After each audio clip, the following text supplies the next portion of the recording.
Bismillahirrahmanirrahim. Assalamualaikum warahmatullahi wabarakatuh.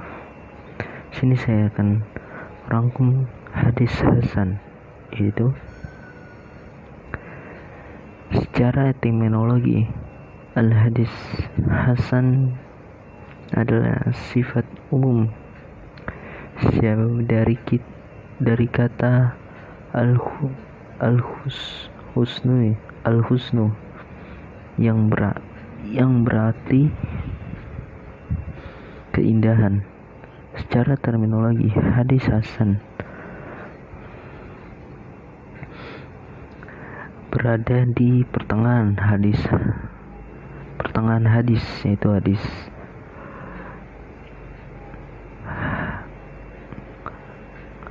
sahihi dan hadis haif.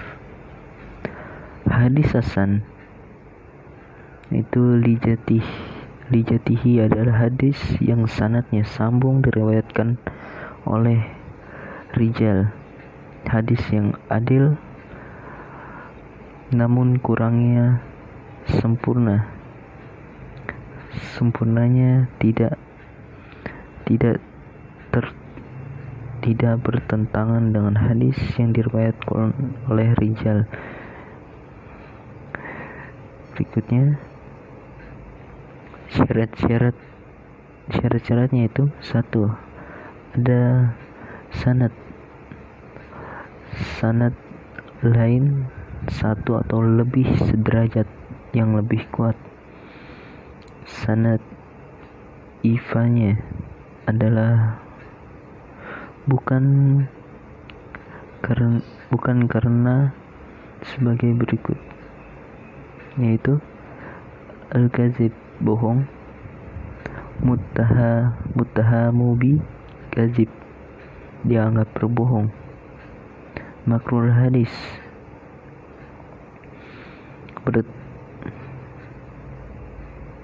bertentangnya riwayat lebih sikah, yaitu sering melakukan hal yang fatal dalam meriwayatkan hadis. 3. Sanad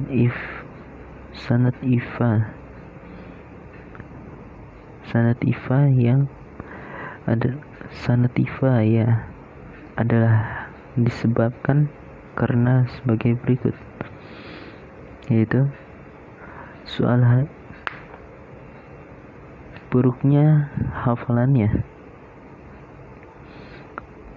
Lalu diantaranya hadis-hadis yang meriwayatkan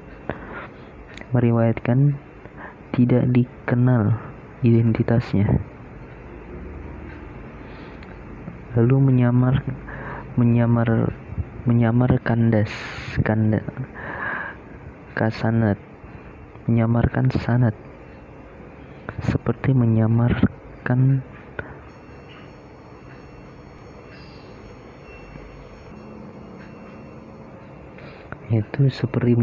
gurunya, atau membuang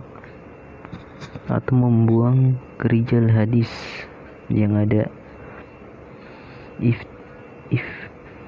ifdi antara raut tabaqoh. Selanjutnya itu hukum hadis hasan, seperti hadis sahihi dalam landas hukum walaupun sedikit rendah kekuatannya dibandingkan hadis-hadis. Oleh karenanya hadis hasan dijadikan landasan hukum oleh mayoritas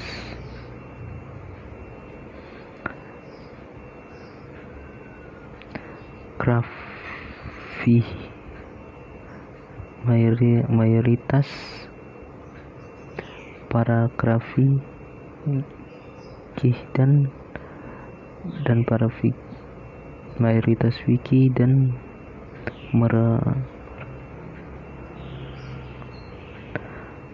merekamalkan.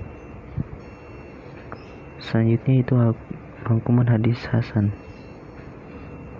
pengertian hadis hasan, yaitu menurut bahasa artinya baik dan bagus. Selanjutnya, syarat-syarat hadis disebut hasan secara keseluruhan hampir sama dengan syarat-syarat hadis sahih, yaitu periwayatan sanad bersambung, diriwayatkan oleh rawi yang adil, diriwayatkan oleh rawi yang hafal, tetapi tingkat hafalannya masih di bawah hadis sahih, tidak bertentangan dengan hadis dengan rawi yang tingkat dipercayanya lebih tinggi atau Al-Quran, tidak terdapat cacat. Kitab yang memuat hadis hasan, yaitu para ulama tidak membukukan kitab khusus yang membuat hadis hasan sebagaimana mereka membukukan hadis sahih dalam satu kitab. Akan tetapi terdapat kitab yang sekiranya membuat banyak hadis hasan di dalamnya.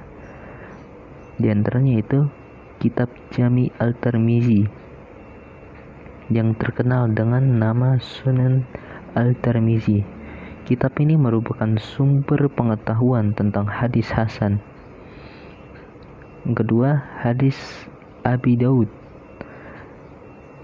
yaitu Sunan Abi Daud dalam sanadnya kepada penduduk Makkah. Abu Daud menuliskan bahwa dalam kitab itu ia menyebutkan hadis hasan dan yang serupa dengannya atau mendekatinya juga, yang terdapat catatan yang diberi keterangannya.